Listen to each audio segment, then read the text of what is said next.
Bonjour, bienvenue chez Studiomatic. Ici on est à Pantin, on est dans nos studios de production. Donc nous Studiomatic, on fait des studios de musique ouverts 24 heures sur 24, 7 jours sur 7, que les gens peuvent réserver et accéder avec leur téléphone. Donc on en a 15 partout en France, on est en train d'en ouvrir 35 dans l'année qui vient. On a plein de types de studios et ici c'est nos studios de beatmaking, production, dans lesquels on reçoit ingé son, beatmaker, rappeur, producteur.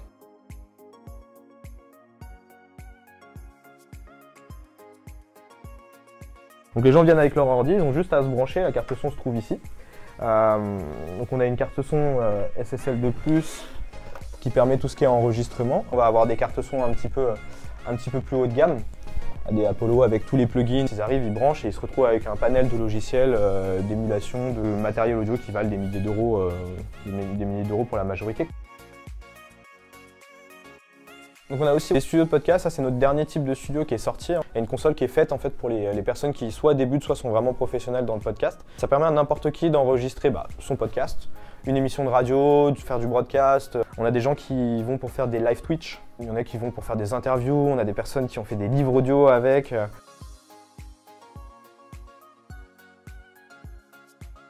Moi j'ai un parcours hyper atypique, je me suis fait virer du lycée à 17 ans. Je fais une année sabbatique et après je me suis lancé dans la musique en tant que musicien professionnel. Donc je fais deux grandes écoles de musique, une qui s'appelle l'Atlas et l'autre le conservatoire régional de Cergy en jazz. Par la suite de ça, j'ai exercé en tant que musicien professionnel, donc j'ai donné des cours, je fais des concerts, enregistré des albums, des trucs comme ça. Et j'avais monté un premier studio avec mon ami Aurélien, avec qui aujourd'hui on est associés. Dans le but tout simplement de répéter avec les copains quoi. Et m'est venue l'idée, parce qu'on devait gérer ce studio, de créer un concept dans lequel les gens peuvent accéder 24/24. On a développé Studiomatic et on a ouvert pour la première fois l'entreprise en février 2019. Mon associé, on se connaît depuis 11 ans. On s'est rencontrés dans un studio de répétition, je faisais un casting de guitariste pour lui, pour son groupe de rock. J'ai été pris heureusement et du coup on a commencé à devenir potes. Lui a fait une grande carrière en major, donc il est passé d'abord par Deezer lorsque c'était encore une start-up. Il a fait Universal après et il a terminé sa carrière chez Sony en tant que directeur marketing de la branche classique et jazz.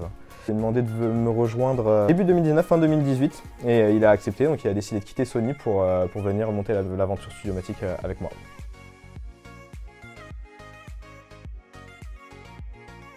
On avait notre premier studio qui s'appelle le Labo des Sons, qui est encore un de nos studios, c'est notre tout premier, dans lequel on avait le studio qui était ouvert 24 heures sur 24, 7 jours sur 7. On avait tous nos potes qui venaient dedans et donc à un moment je me suis retrouvé un petit peu submergé parce que j'étais le seul à le gérer. Au début on était 6 mais par la suite je me suis retrouvé seul à gérer ça et donc j'étais un peu submergé par les gens qui me demandaient de venir à, je sais pas moi, 2 h du matin, ils t'appellent là comme ça et t'envoient un message, ouais mec, il y a moyen de venir à 2 h. Bon bah à 2 h en général je dors, comme la majorité des gens un peu. Et surtout en fait comme j'habitais loin, je devais me taper toujours les allers-retours. Donc à un moment je me suis dit, est-ce qu'il y aurait peut-être pas moyen de faire l'ouverture des portes à distance. Je me suis posé plein de questions sur le modèle des studios de musique parce que j'avais vraiment envie d'ouvrir un deuxième studio. Il y avait peut-être quelque chose à réinventer et cette invention-là, c'était en fait le fait d'autonomiser, de rendre complètement autonomes les studios. Donc voilà, m'est venue cette idée d'avoir des studios vers 24/24, 7 jours sur 7, que les gens peuvent réserver et accéder avec leur téléphone. Et parallèlement, c'était aussi pouvoir accompagner en fait les artistes dans leur développement et permettre vraiment de faire émerger une nouvelle génération qui soit plus autonome, plus inclusive et plus heureuse dans leur pratique de la musique.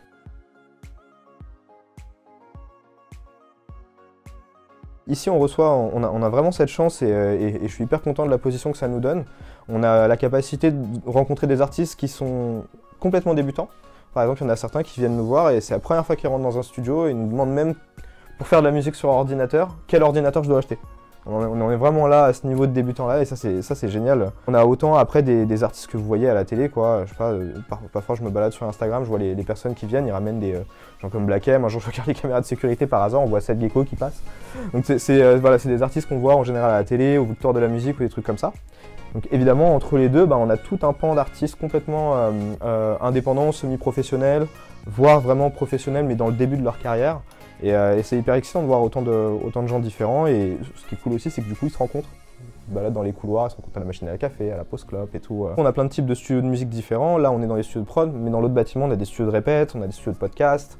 Dans les prochains bâtiments on va avoir des studios pour les DJ, des studios pour les danseurs. Donc en fait finalement les gens peuvent vraiment créer des synergies au sein du bâtiment. On a un studio qui est équipé pour la photo et la vidéo aussi. Donc du coup ça permet vraiment à plein de profils complètement différents de se rencontrer.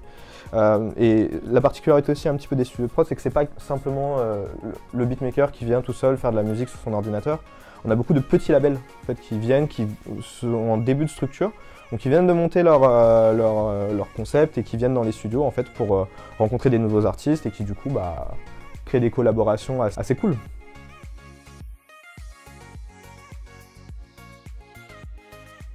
Ça leur permet en gros de 99 € par mois jusqu'à des personnes qui payent jusqu'à des 1300 € par mois pour des studios privatifs, d'accéder en fait à des studios en fonction d'un nombre d'heures et d'avoir plein de services autour. Donc ça va de 8 heures par mois jusqu'à 80 heures par mois, voire un studio complet privatif pour eux. Donc, ça leur permet d'accéder au studio, d'avoir vraiment une récurrence dans leur travail, de se sentir chez eux et puis d'être accompagnés aussi dans diverses choses.